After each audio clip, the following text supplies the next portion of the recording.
ত্রিপুরা তপশিলি জাতি সমন্বয় সমিতি ধর্মনগর মহকুমা কমিটির উদ্যোগে 10 দফা দাবি সনদ পেশ করা হয়েছে।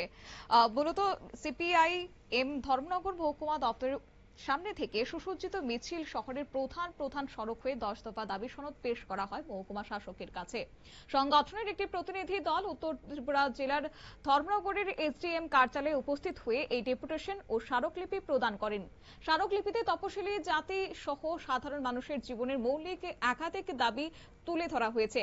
প্রধান দাবিগুলির মধ্যে রয়েছে অবিলম্বে জাতভিত্তিক জনগণনা পরিচালনা করা এবং ত্রিপুরা লোকসভার আসন সংখ্যা বৃদ্ধি করে তফসিলি সম্প্রদায়ের জন্য সংরক্ষণ নিশ্চিত করা, শিক্ষার অধিকার সুনিশ্চিত করতে সম্পূর্ণ সরকারি খরচে শিক্ষা ও স্বাস্থ্য পরিষেবা প্রদান করা এবং তফসিলি ছাত্র ছাত্রীদের সব স্তরে স্টাইপেন্ড বৃদ্ধি এবং আয়ের ঊর্ধ্বসীমা তুলে দেওয়ার দাবি জানানো হয়। শুনুন বিস্তারিত।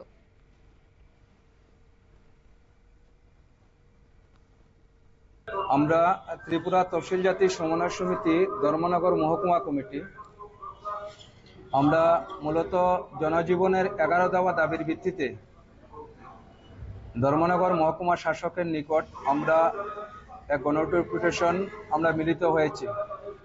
আমরা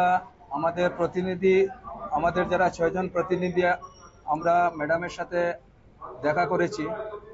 আমরা এই ডেপুটেশনের মধ্যে আমাদের যে দাবির মধ্যে আমাদের জাতভিত্তিক জনগণনা করতে হবে অবিলম্বে। ত্রিপুরা একটি তফসিল জাতিদের জন্য আলাদা একটা লোকসভা আসন সংরক্ষণ করতে হবে এবং রেগা এবং পিএফ কাজ 200 দিনের করা এবং 600 টাকা মজুরি বৃদ্ধি করা এবং মৎস্য কৃষিক্ষেত্র ক্ষুদ্র ব্যবসা থেকে শুরু করে তফসিল জাতি অংশের মানুষের উন্নয়নের জন্য সংরক্ষণ ব্যবস্থা চালু করা, সামাজিক ভাতার পরিমাণ 5000 টাকা করা এবং যাদের বাদ দেওয়া হয়েছে ভাতা প্রাপকের নাম এবং যারা পাওয়ার উপযুক্ত সকলকে ভাতা দিতে হবে এবং প্রত্যেক পরিবারকে 100 ইউনিট বিদ্যুৎ বিল বিনামূল্যে বিদ্যুৎ।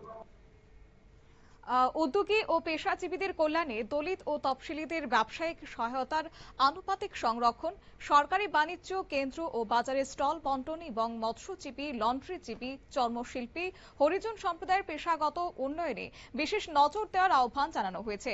একই সাথে লাগামহীন দ্রব্যমূল্য বৃদ্ধির উপর অবিলম্বে হ্রাস টানার দাবি তুলে ধরা হয়েছে। স্মারকলিপি প্রদানকালে প্রতিনিধি দলে উপস্থিত ছিলেন উজ্জ্বলা দাস, শীতেশ রঞ্জন দাস, নিরঞ্জন মল্লিক, অশোক দাস, গৌরাঙ্গ দাস সহ তফসিলি জাতি সমন্বয় সমিতির মহকুমা সম্পাদক তাপস সরকার। স্মারকলিপি গ্রহণ করে প্রশাসনিক স্তরে প্রয়োজনীয় পদক্ষেপ না নেওয়া হলে বৃহত্তর আন্দোলনের পথে হাঁটার হুঁশিয়ারি দিয়েছেন এদিন সংগঠনের নেতৃত্বরা। সংবাদ আপাতত এই পর্যন্ত। পরবর্তী আপডেট দেখার জন্য চোখ রাখুন শুধুমাত্র নিউজ ভ্যানগার্ডের পর্দায়। নমস্কার।